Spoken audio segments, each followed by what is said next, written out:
Molt bones. Ja sabem que cadascuna de les matèries al Google Classroom té un calendari associat que es genera automàticament.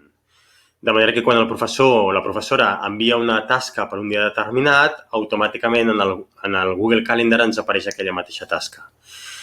El problema, però, ens el trobem quan a través del mòbil volem veure quines són les tasques, per quan són, o fins i tot poder veure més coses si el professor o professora l'ha editat al Google Calendar i ha introduït, per exemple, què toca fer en aquella sessió.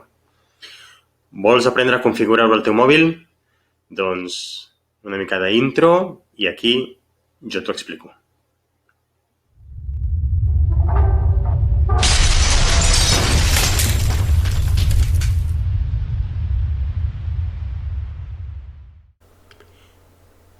Doncs vinga, comencem. En el mòbil podem tenir instal·lada una aplicació que és el Google Classroom i a l'interior hi veiem totes les matèries. Per exemple, aquestes són les que tinc jo, unes quantes, Si, per exemple, faig clic a Matemàtiques i entro per veure què hi ha dins, veig que el professor ha penjat un munt de recursos, activitats, vídeos, però sobretot molta feina, que simpàtic ell, Doncs bé, alguna d'aquestes feines tenen una data d'entrega i, per tant, si jo surto d'aquí i vaig al Google Calendar, en teoria, ara a l'obrir-lo m'hauria de trobar aquestes feines aquí. Però resulta que no.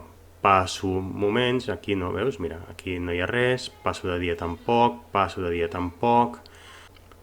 Tampoc no apareix l'examen de socials que m'ha dit que ha posat. Per tant, vaig a les 3 ratlletes, miro tots els calendaris que tinc i n'hi ha un que és precisament el de l'escola. Molt bé, però aquí només hi ha uns pocs calendaris per sincronitzar i no apareixen els altres. Què faig?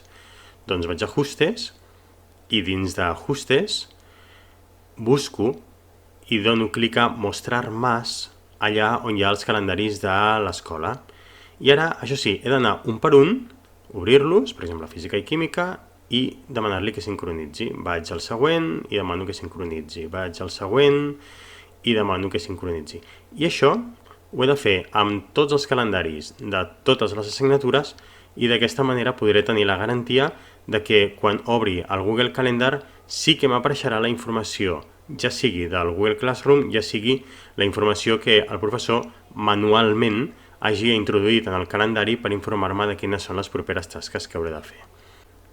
Ara que ja he demanat a tots que sincronitzin, ja puc fer enrere, sortir d'Ajustes i veig que, voilà, apareixen aquí els esdeveniments, per exemple, aquests són de l'assignatura de Socials. En altres dies potser no hi ha res posat, però és que en cap assignatura cap professor no ha posat cap tasca. De fet, si ara vaig una altra vegada als ajustes del calendar, em trobo amb que tots els calendaris els tinc activats. I si miro un dia més enllà, per exemple, doncs em trobo amb aquest examen de matemàtiques pel qual encara no he estudiat.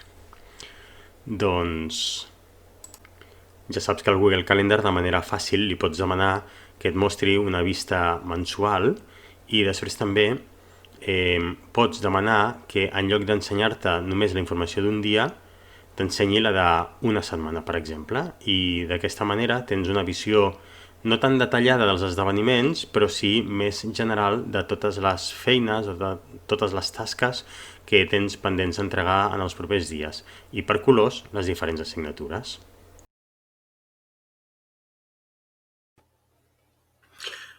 Doncs bé, ja està, així de fàcil.